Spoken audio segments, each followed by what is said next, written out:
Hey everybody, welcome to Inside Quest. We are the personal assistant for your brain. Our goal is to bring on amazing people who can help you create a wealthy mind. And if you're looking to invest in your intellect, there is no better guest than the man joining us today.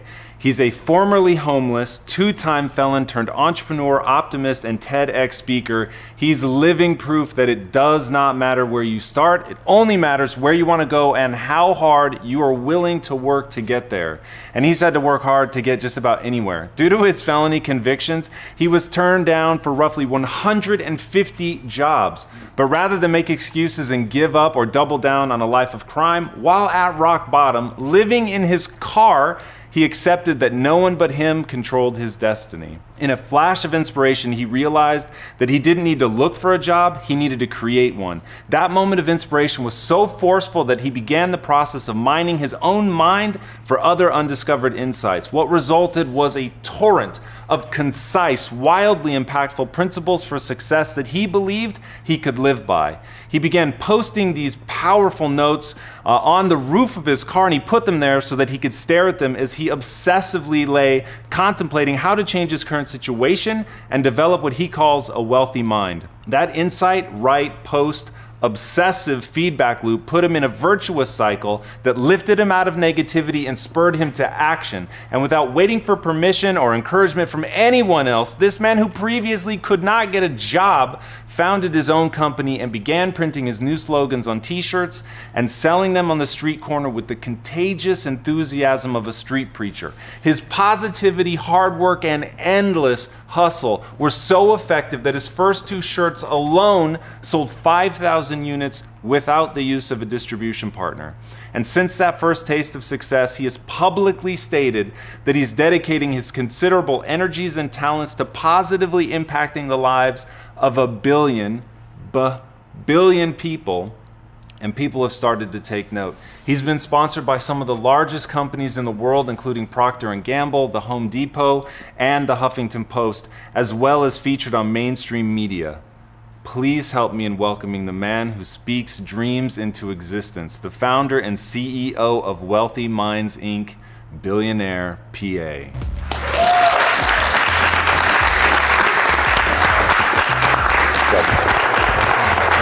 Thank you. I want to know how much I got to pay you to do an introduction at all my speeches. I need that right there. Sitting here today, man, is all the payment indeed. So we comb the world to find people that really have gleaned some interesting insights that can offer people something to, in our language, pull them out of the matrix, right? Mm-hmm. To give them what you call a wealthy mind. It's incredibly powerful. Your story is amazing. Walk me through how you go from living in your car to having the guts to say you want to help positively impact 1 billion people. That's a pretty big chasm. I honestly believe that if people are not calling you crazy, your dream isn't big enough. Fair enough. And, I come from a background of, I got sentenced for, selling drugs, a 5-year sentence. I caught a conspiracy charge, a 3-year sentence. When I was in my truck, I rewrote my whole life. I turned all my negative quotes like, never spend your present time with a person that you don't have a future with. I wrote that quote because I was hanging out with people that I didn't have a future with, and that's why I continue to get in trouble. And then I wrote this quote that says, rich people hang with rich people, wealthy people hang with wealthy people, and broke people hang with broke people. Well, I was broke and I wanted to change not just my pockets, but my mental thought process. So I started writing into existence what it is that I wanted in my life, and I wanted to see if the words that you speak really work. So I wrote 5,000 quotes. Wow. And then I put it in the universe and I tested it, and anybody that knows me know that I write the dream down and then I prove it to you, because I want to show people that I'm a living example of what I actually speak about. That if you're broke because that's what you've spoken into existence. You're broke because, you have not dedicated your life to hanging around wealthy people. Like, you can't possibly hang around someone like Oprah for 3 years and be broke. Like, she's not even gonna allow that. At least I'm not. So I'm speaking that into existence.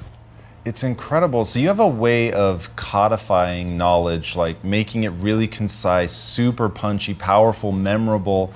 And I've had sort of a long-standing interest in exactly what you just said, which is how much of that stuff really works, right? Like if I'm saying it to myself a lot and I'm saying it to other people, does that actually change my behavior? My belief to the core of my being is that it does. And I believe, as it seems like you're completely living out in your life, I really think that a huge part of my success came from early having to develop mantras and things that I just say over and over and over. Why do you think it works? And in what ways is your life, like give me something specific, one of the phrases you just mentioned or a different one that you've, through repetition, seen it come to fruition. I'll give you a prime example of one that I honestly just spoke into existence. I wrote on 2/12/2016. I said, I speak into existence that my brother, Devon Franklin, will write the foreword in my new book, My Mind is Wealthy. And after that, I think it was like 3 months of just persistency, of continuously emailing him, following up with him, because I know his schedule is busy. It's not busy, but productive. And on May the 4th, 2016 at 4:41 p.m., we got an email from him with the foreword attached. Wow. And I put this stuff out there to show people, hey, y'all remember that dream I wrote? You know, I wrote this down on a dream card. Every time, everyone knows I walk around with black dream cards. I walk around with my gold pen. I would never sign an autograph or anything without my gold ink pen, because that gold represents that it's set in stone. What I'm actually speaking, you cannot erase this. The reason the card is black is because I'm building my dream on a solid foundation of trust, loyalty, of respect. If it's jeopardized my morals, I don't want any parts of it. Words mean a lot to you. It was really interesting just now when you said he's busy, you stopped yourself and went back and said productive. That's really interesting. Is it because you're doing something to remind yourself not to think of being busy, but to think of being productive? Absolutely. My personal belief is, I wrote a quote that says, busy is equivalent to being broke. Productive is equivalent to making profits. It's a lot of people that's busy. You know, everybody got 24 hours in a day. Right. You know, a lot of people tell me that money isn't everything, but being broke wasn't everything either. Yeah. So I want to see what it's like to be wealthy. You know, I've been broke 22 years. So, you know, I like helping people, man. It's my life, you know, and that's pretty much what we focus on. Like I created my own dictionary when I was in my cart, and there were certain words that I deleted. And you asked me a question about, do these things really work? Well, there's a difference when you say, I want to be a billionaire versus I am a billionaire. You see, my energy and my body says what my mouth actually says. I'm not thinking this is going to work. I know it's going to work because I believe in it. I'm crazy enough to believe that I am going to speak into existence, that it's going to happen. Here's what I like about you, because there's a real danger, and I know some people watching right now, they're going to dismiss you foolishly because they hear you saying, oh, if you say it, it's just going to happen, right? When people say that, I actually want to headbutt them. The reason I want to headbutt them, and the reason I have no desire to headbutt you other than I would fear messing up the beautifully colored hair, is you act. Like, your whole thing is, dude, execute, right? It's not enough to have a dream. You've got to get out there and you've got to execute on that. And you push that agenda, even in the story that you just told, which is really incredible, of, you know, tweeting out, hey, this person is incredibly meaningful to me. I want them to write the foreword to my book. But you followed it up by persistence, right? He'll tell you persistently. If I want to do some work with you, I'm going to persistently reach out to you because it's my dream. No one is going to love your dream the way that you do. But like you said, it's not just about speaking it. It's about getting up and executing it. Nobody in here can argue with results. Whether you like me or not, I'm not here to be liked. I'm here to execute a dream. It's incredible. I'm not here, I look at, like, you know, the way that this world is going, we're so social media driven that I wrote a quote for the millennium generation. If you got less money in the bank than you got followers on Instagram, you need to get you a new group of friends. Like, I'm not gonna have 10,000 followers and don't have $10,000. Like, people, we gotta learn how to start using our resources. You gotta let your ego go and start asking for help. You know, there are people really out here struggling in these streets, and that's who my message is for. It's not about me just, I wanna be a billionaire. I'm gonna make $1 billion for fun. Most people can't do that seriously. Yeah, it's there's a complexity to your message that I think is really interesting, and I want to break it down piece by piece because I think it's super, super potent. So first of all, I think people assume when they hear your name that Billionaire PA means that you're after $1 billion, and you've said very publicly that it's not, that it's about helping 1 billion people, which I think is incredible. When you talk, I feel that Jay-Z lyric, I can't help the poor if I'm one of them, so I got rich and gave back. To me, that's the win-win. Is that how you feel? Absolutely. I think that money is a promissory note that acquires debt. Knowledge is a promissory note that acquires power. I'm going after the power so I can help my culture, help my people. I don't know too many broke people that change the world. That's interesting. I'm going to push on that one because I want people to hear what you're saying, because most anybody will controversially point out Mother Teresa, Gandhi. You could argue whether Gandhi had money or not. What does money mean to you? It's a promissory note that acquires debt. I'm more into wealth, and wealth doesn't mean what's in your bank account. It means who's in your relationships. Mm-hmm. You know, relationships make this world go round. Who do you actually know that can help you to manifest that dream into existence? You know, and my dream is to teach people the value to put their trust in cultivating relationships, not in the money. Yeah, I love that, because you certainly speak to the power of money as a very transformative element, which I respond to incredibly well. But the way that you differentiate between rich and wealthy, I find supremely important. To you, is wealth partly fulfillment, emotional, spiritual fulfillment? You know, to me, it's like I don't have to be financially rich to be wealthy. You know, I'm not just wealthy people focus on, you know, now that I'm here at this level of success, how can I teach people how to do what I did? How can I go back and build schools that teach kids how to create jobs? How can we help with this homeless stuff downtown? Since I see nobody else is gonna do anything about it, that's why we created a program called Sponsor a Homeless. When people say, most of the time when people say they wanna do interviews with me, I say you can catch me on the streets and you can bring your cameras, because that's where I'll be. I love that. So when I was reading your story and watching your videos and stuff, and you get to the point where you're sitting in your car, you're at the lowest, you've got, can't get a job, you don't have a house. I love the way you differentiate between being homeless and not having a home. I think that's actually really strong. But you're sitting there, what anybody else would, they're just unbeatable odds. And from that, your answer becomes to found a company. Looking at wealthy people and seeing the way that they give back, but not having $1 billion yourself, you still cut right to the chase and go, but what they're really trying to do is help people. I can help people directly. There's a lot of power in that. How did you come to that? How did you come to any of these conclusions? I mean, you have 5,000 quotes. So where is this stuff coming from? A lot of it, truthfully, when I was in my truck, I took ownership in all the mistakes that I had committed. Like, I wrote a quote that says, I lied so much, my last lie introduced me to the value of truth. Like, I wrote quotes like, it's okay for your pockets to be broke, just make sure your mind makes sense. I wrote quotes like, my mama had screws in her leg like Superman had in his head. Doctor said she'd never walk again. I told the woman, close your eyes, use your mind. I taught my mama how to glide. I wrote these when they quotes to other people. This is my life. It was easy for me to write this, you know, because this is the stuff that I went through, and it's just my way of expressing it through quotes. Your quotes often start negative and then flip around to be positive. How the hell did you do that? How did you go? Because it's really, in some ways, representative of your life, right? Absolutely. 2-time felon, most people give up, they go for the third, put me away. How did you flip that in your own head? How did you know they all started negative? You paid attention to that? I've researched you more than your mother.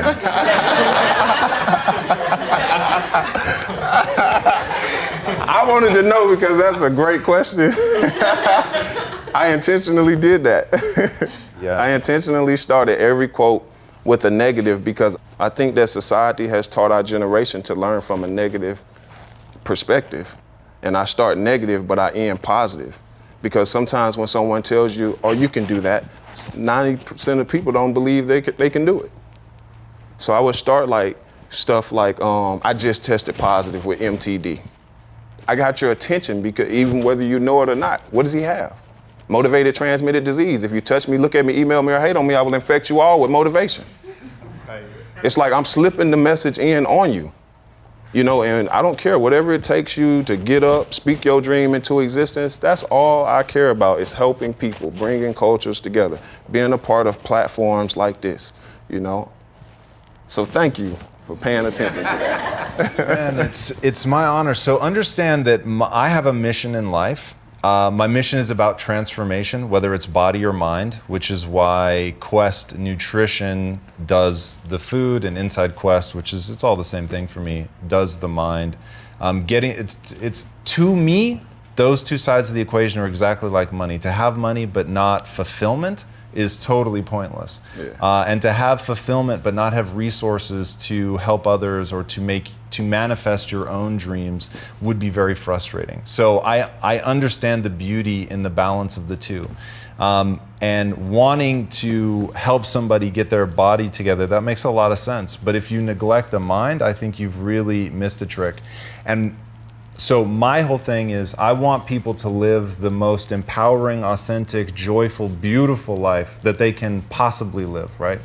But it's not going to happen by accident. And there's something really, really weird about the human brain.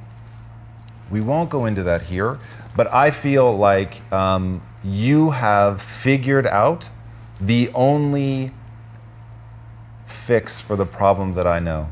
And that is, you look inwardly for the logic of the mind, and you grab a hold of it through phrases that you can repeat that remind you how to think.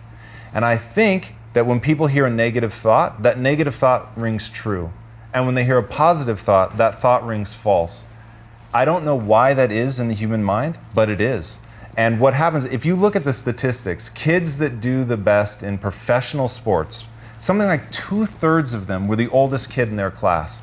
Now, why would that matter? Because they're going to be slightly bigger and stronger in their formative years. So the lessons they begin to learn are, you are better, you are faster, you are stronger. So even when other people catch up with them, they've just got a belief system that they're invincible. So they may come up against somebody who is truly better, stronger from a physical perspective, but because they don't have the mindset, they can't win.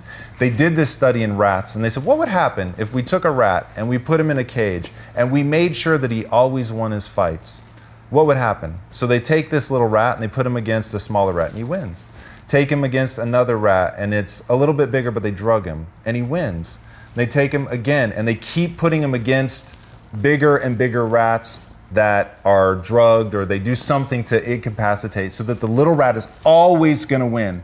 And then when he's beating up bigger, tougher rats, they put him against a rat that's normal. He's big as hell, angry, and ready to go, not drugged, not incapacitated in any way. That little rat tears him the fuck up because he believes, I cannot be beat, right? The mind will trump the body. But because people have that weird fundamental belief that negative thoughts are true and positive thoughts are false when you think them, right? Not the one who luckily happened to be the biggest, strongest, and so life is teaching him a certain lesson. But I'm saying, you're sitting in the truck. This for me, you're a person who woke yourself up out of the matrix, to use my language. Some people can wake themselves up, but the billion people that you're going to touch can't. They're the billion people who are stuck, they're trapped, they're living somebody else's life, they're a slave to somebody mentally, physically, or both. But you woke yourself up. And I'm so fascinated by how you've done that we're not getting off this stage until we teach people how to do it. Because there are other people out there who can wake themselves up. And if you give them that little nugget, I think it's this simple. Do and believe that which moves you forward. Done. I didn't say do and believe that which is true, because that may not help you. You may be the little small rat. You may have by the laws of nature, every right to get your ass handed to you. You may have every right to be in jail and to spend the rest of your life in jail, but it's a choice. You can choose at that moment to believe something that's true that leads you down a dark path, which is most offenders reoffend. That's true. You can give in to that, we know where that goes. Or you can say, I've been rejected for 152 jobs. There's only one answer, start my own company. That moment right there, like I can't envision anything other than a flash of light, a spark of insight, a tectonic shift, a tsunami wave, something that transforms everything, right? And the crazy thing is, you're sitting in the back of a truck with no money, no home, and you still realize I have to now change the things I allow myself to believe. True? Absolutely. I'm gonna clap, because goddamn.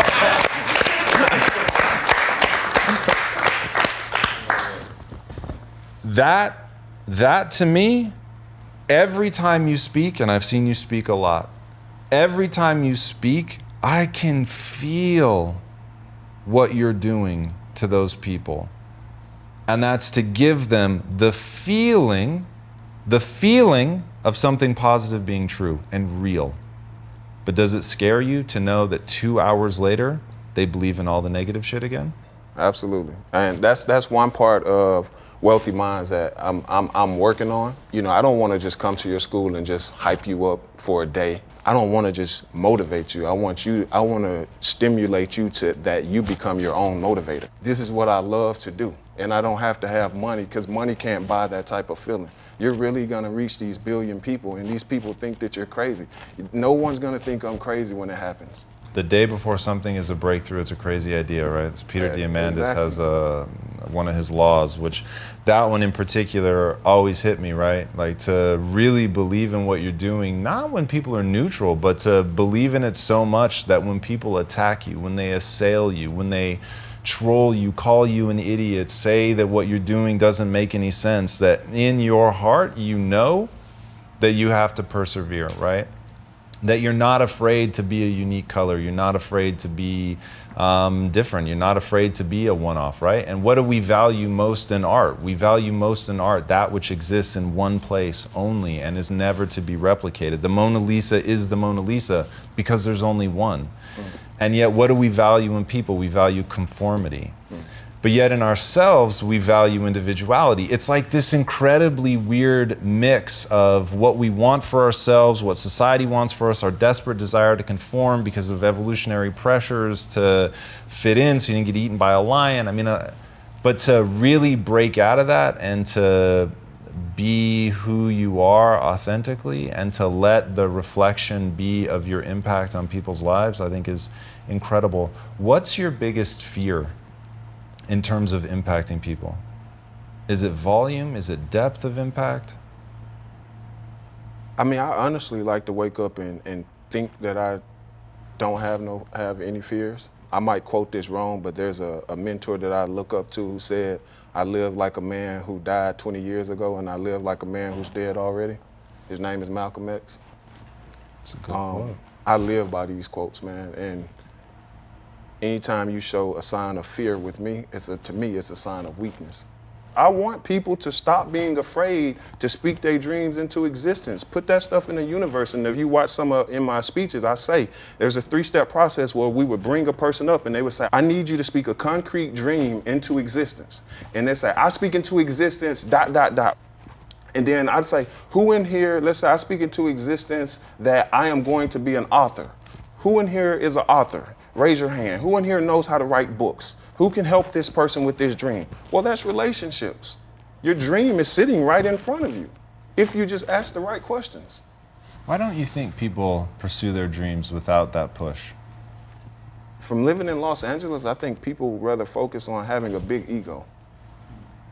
Sometimes you got to remove your ego. It's like I say right now, I need help getting this dream. I don't mind. So is it that the ego stops them from asking for help? Oh man, I got a quote that said a lot of people ego keep them broke. That's true. But is it specifically that it stops them from asking for help, or yeah, is some it people something pride. else? Some people don't want you to know that they're struggling. Some people don't want you to know that they're going through things. I don't mind, I'm transparent. I'll be the example for you to get up and live your dream. I don't care, like I got all types of problems, but it's okay to have problems if you know how to solve them. Right. You know, and so I'm not saying that's true for every single person. What I'm saying is I've learned to let my ego go. Like when I have great mentors who have taught me to say, you don't have to wear every hat in the business. You know, if you're not a good CEO, if you don't know how to manage people, hire somebody that's good with people. Maybe that's just not, maybe you're just a good motivator. You know, sometimes you have to take that seat back and let somebody, you know, do that. And you have to start trusting other people with your vision. So you said it's not bad to have problems if you know how to solve them. What advice do you have for people that have a problem and they have no idea how to solve it? How can they track down the solution? I'll tell you what I do. I have great mentors that if I have a question about anything before I do any business deal and mess it up, I pick up the phone and I call them. What has truly helped me is the fact that I had a mentor who told me, I'm not gonna teach you how to make money, but I'll teach you how to manage it. How'd you find the mentors? I spoke them into existence, but you followed up with the actions, and I want to know what the actions are. You know what's funny is I was looking at your Instagram, and you actually you had one of my mentors on here, Keith Farazi. So let's walk through Keith. How'd you meet Keith?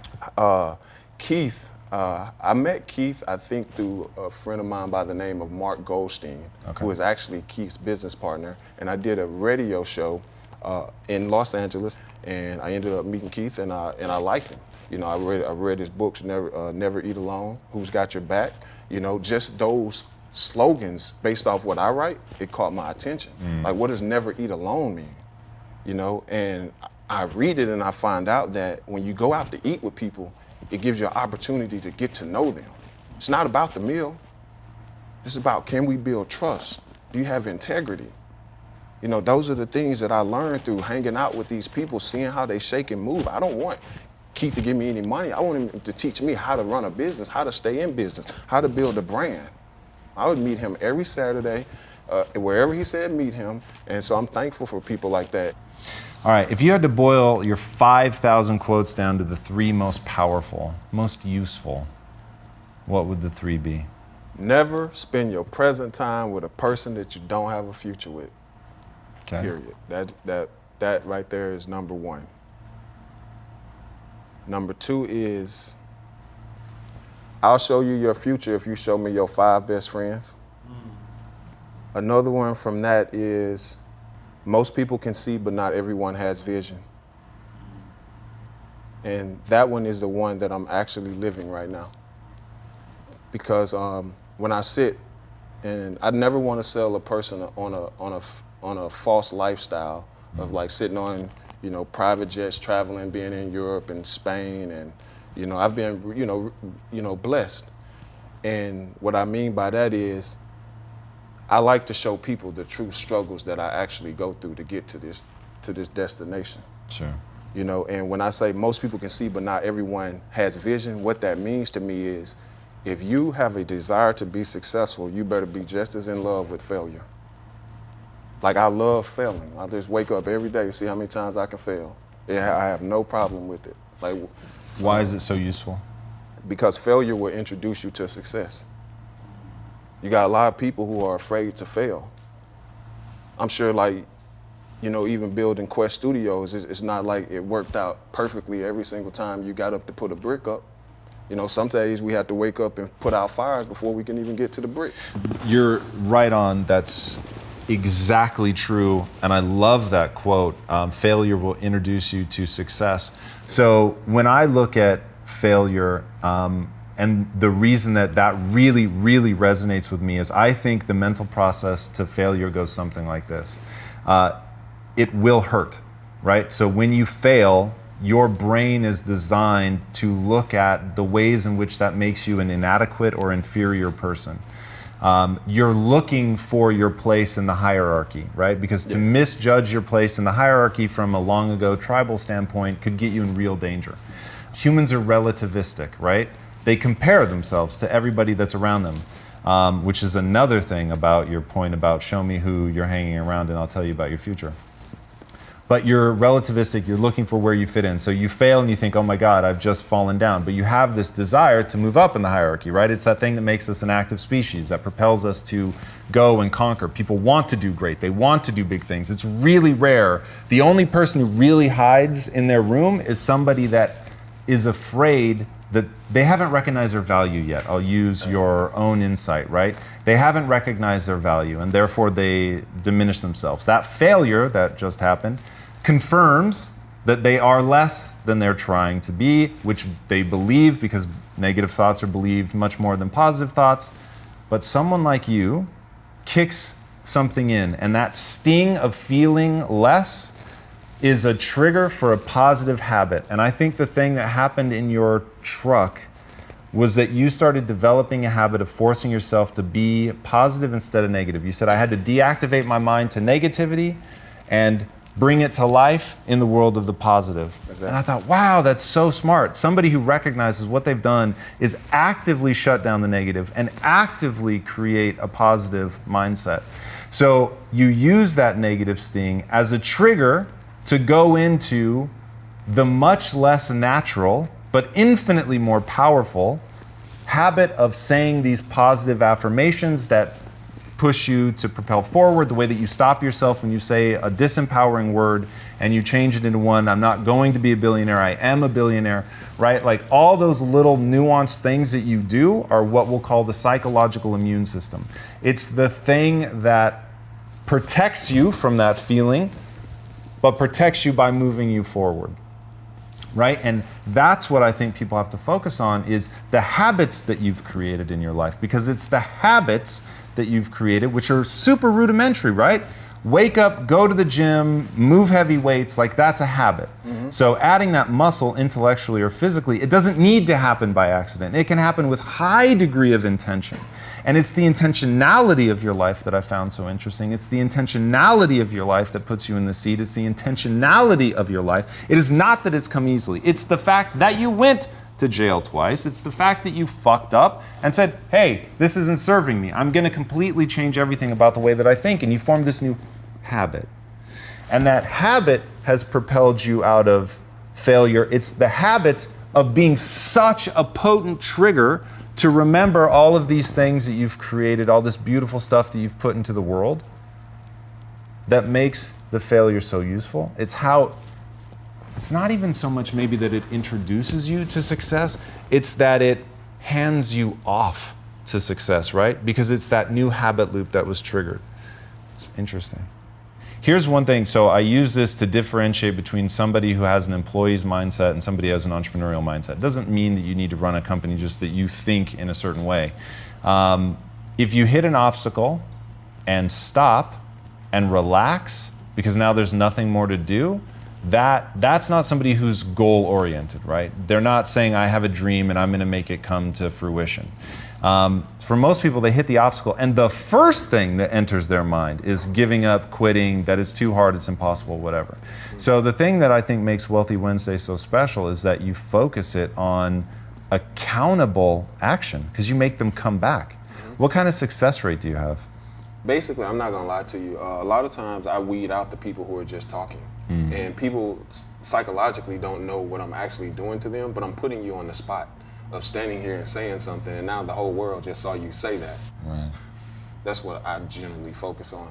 But a lot of them do come back. Like we got this one kid who's a dancer.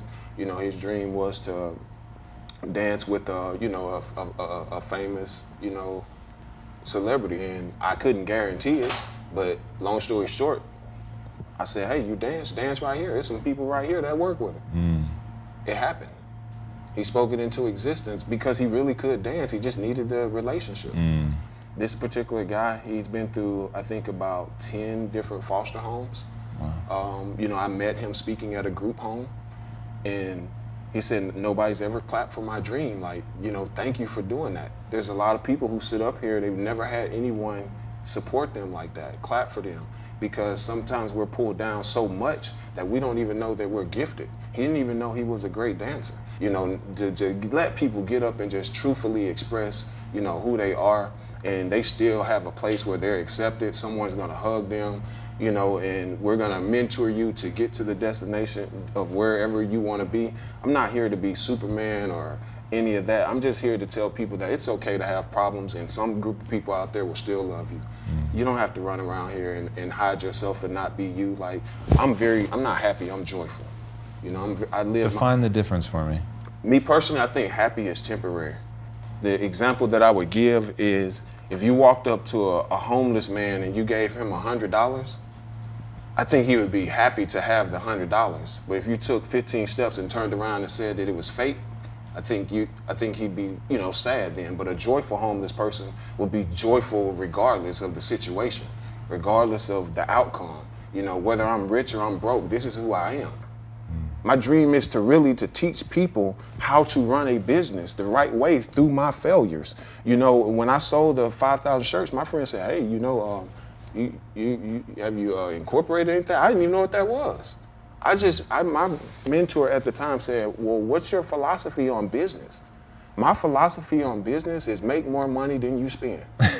It's good. And he said, that's the only philosophy you need. I'm not gonna go into the details of it, but I buy something for $5, I sell a t-shirt for $30. I don't mind telling people because I'm not selling you, it's not monetary for me. When people come in and you get a t-shirt that says, I don't look for jobs, I create them, I stimulate you to create your own job. You don't need me. I don't mind.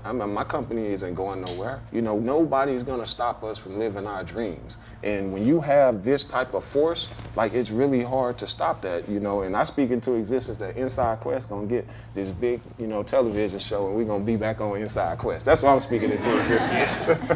My man, thank you so much for coming on the show, man. Absolutely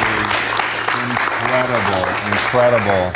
Guys, this is one of those people you're gonna wanna go deep on. You're gonna wanna watch his videos. You're gonna wanna see what he's about. And you're gonna wanna ask yourself one very simple question. Is there anything that I can do to help? He's got an amazing mission to help 1 billion people. I can't think of anything more profound or beautiful than that. At the end of the day, I think he's right. Joy is the thing that lasts. Happiness is temporary. And when you tap into the things that really bring you joy, something that brings you fulfillment, something that you believe in and you're willing to fight for, and for me, that's everything. For me, the thing that you love enough, whether it's the movie that you're trying to get made, whether it's helping 1 billion people, whether it's launching a company, or for me, whether it's the food revolution and really trying to make change, no matter what you're trying to do, you're gonna need a certain level of energy and intensity to show up every day, to learn from your failures, to constantly reassess what you're doing right, what you're doing wrong, and what about yourself you have to change in order to accomplish what you want to accomplish. And digging deep in this man, reading his quotes, seeing the way that he internalizes the world and he synthesizes that knowledge and gives something back that's usable. Don't be blinded by the beauty of the words. Find the truth that lies underneath. That's what this guy is all about. My friend, where can they find you? You can lead with me at Billionaire PA. That's our Instagram, and that's pretty much it. We got enough followers in the world, so I'm looking for leaders to help us to, you know, change the world. Nice. And our website is wealthymindsunline.com. Go there, get wealthy, get motivated, and have a healthy day. With that, until next week, be legendary, my friends. Take care. Brother man.